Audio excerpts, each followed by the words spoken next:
Vamos agora para o pontapé inicial aqui do jornal e a gente destaca logo de partida as notícias internacionais. Isso porque nós mostramos para vocês, depois de ver sua esposa ser acusada de corrupção na semana passada, o primeiro-ministro da Espanha, o Pedro Sánchez, anunciou agora há pouco que vai sim permanecer no cargo. Quem tem todos os detalhes para a gente é a Cecília Malan, diretamente de Londres. Cecília, bom dia a você. Havia dúvidas de qual seria a reação de Sánchez diante dessas investigações. Ele decidiu se afastar um pouco, refletir ali, mas vem essa notícia agora confirmada da permanência dele numa coalizão que já nasce ali muito delicada, pelas diferenças dos posicionamentos dos partidos que a integram. Bom dia, Nilcinho. Bom dia a todos. Olha, esse anúncio que seria ao meio-dia, hora local, 7 da manhã, horário de Brasília, foi antecipado em 1 hora e era grande a expectativa. O primeiro-ministro considerava algumas opções políticas. Podia se submeter a um voto de confiança do parlamento e renunciar se perdesse essa votação. Podia convocar eleições antecipadas, mas Pedro Sánchez decidiu que vai ficar onde está, apesar do que ele chamou de campanha de assédio contra a mulher dele. Não se trata do destino de um líder específico, ele disse, e sim de decidir que tipo de sociedade queremos ser. Há muito tempo que deixamos a lama contaminar nossa vida pública. Vamos mostrar ao mundo como a democracia é defendida. Ele finalizou nesse discurso de agora há pouco. Um alívio para os governos mais moderados aqui da Europa, sem dúvida.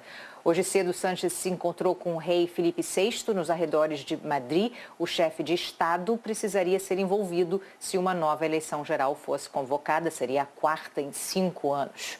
Na quarta-feira passada, Sánchez, de 52 anos, surpreendeu tanto adversários como aliados políticos ao dizer que se afastaria das funções de chefe de governo por 5 dias para refletir sobre a sua continuidade no cargo. Nesse mesmo dia, a Justiça Espanhola abriu uma investigação contra a mulher dele, Begoña Gómez, por suspeitas de corrupção.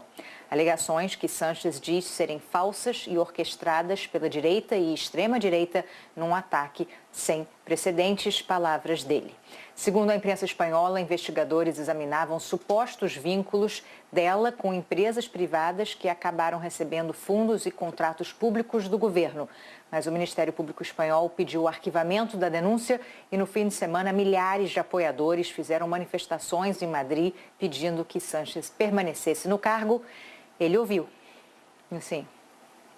É isso, Cecília, ele ouviu. Agora a questão é o futuro, Como fica essa coalizão diante desse estremecimento, dessas investigações, do efeito que elas têm sobre Pedro Sánchez. E aí temos Marcelo Lins aqui para nos ajudar a entender e a olhar um pouco para frente, Marcelo, de como fica essa situação política dele, Depois da última eleição, crescimento da extrema-direita na Espanha, a união do Pedro Sánchez, inclusive com os separatistas ali catalães, para conseguir formar uma maioria mínima e formar um governo.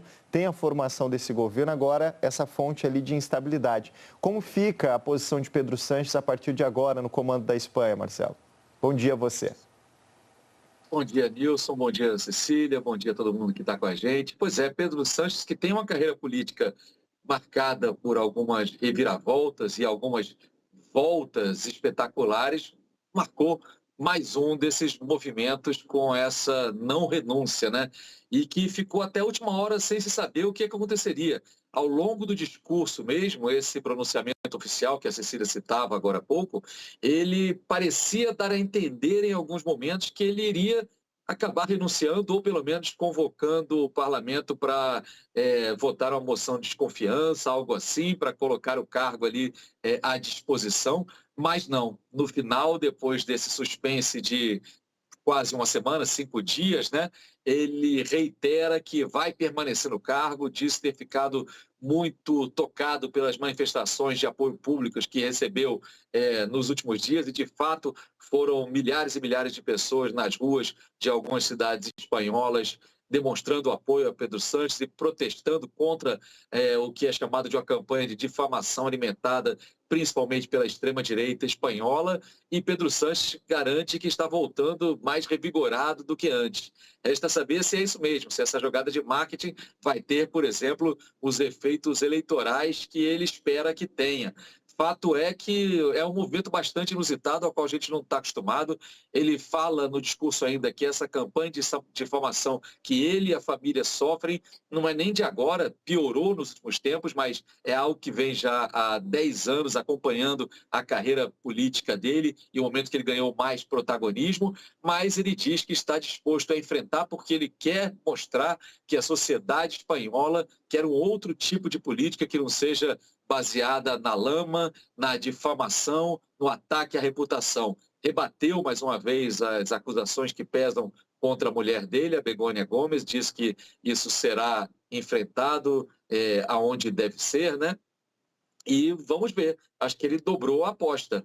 É uma jogada que pode ser arriscada, mas ao mesmo tempo, se a gente for pegar o contexto mais amplo, o Pedro Sánchez vem querendo se firmar nos últimos tempos como uma liderança importante do mundo democrático contra um avanço da extrema-direita que se vê muito presente na Europa Ocidental, mas também em outros países do mundo, como, por exemplo, os Estados Unidos e aqui mesmo no Brasil.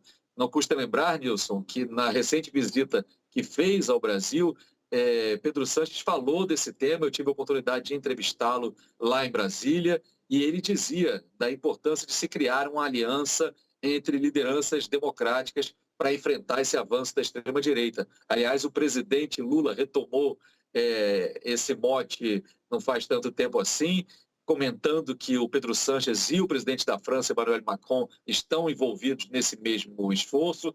Portanto, me parece que tem mais coisa vindo por aí. Agora, isso é no campo das ideias, no campo do embate democrático, da discussão e das diferenças, mas tem uma questão, sim, jurídica, legal, que a família do primeiro-ministro espanhol vai ter que enfrentar. São essas acusações de tráfico de influência, suspeitas de corrupção que pesam contra a mulher dele, que sim, foram levadas e apresentadas à justiça por um sindicato ligado à extrema-direita, mas que, de toda forma, vão merecer cuidado e vão demandar alguma energia, tanto da mulher do primeiro-ministro, quanto do próprio, que será cobrado, obviamente, nos próximos dias sobre esses acontecimentos e essas denúncias, né, Nilson?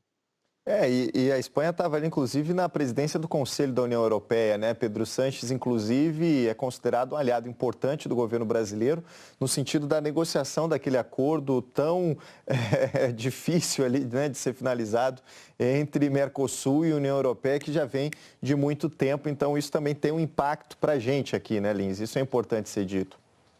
Sem dúvida, sem dúvida. Pedro Sánchez é tido como a face mais favorável dentro da União Europeia a que esse acordo chegue finalmente a bom termo, né? Um acordo que vem sendo cozinhado, que aí enfrenta a oposição clara de um parceiro nessa luta contra a extrema-direita, que é, ou seria, Emmanuel Macron, francês, né? Mas que tem em Pedro Sánchez um claro defensor. Talvez ele e um pouco também o Olaf Scholz da Alemanha se colocam entre aqueles líderes europeus que acreditam ainda na possibilidade desse acordo sair. Há muito ceticismo nos meios diplomáticos de vários países, há oposição clara da França e de outros países que gostariam de mais protecionismo, mas isso está na mesa também, Nilson.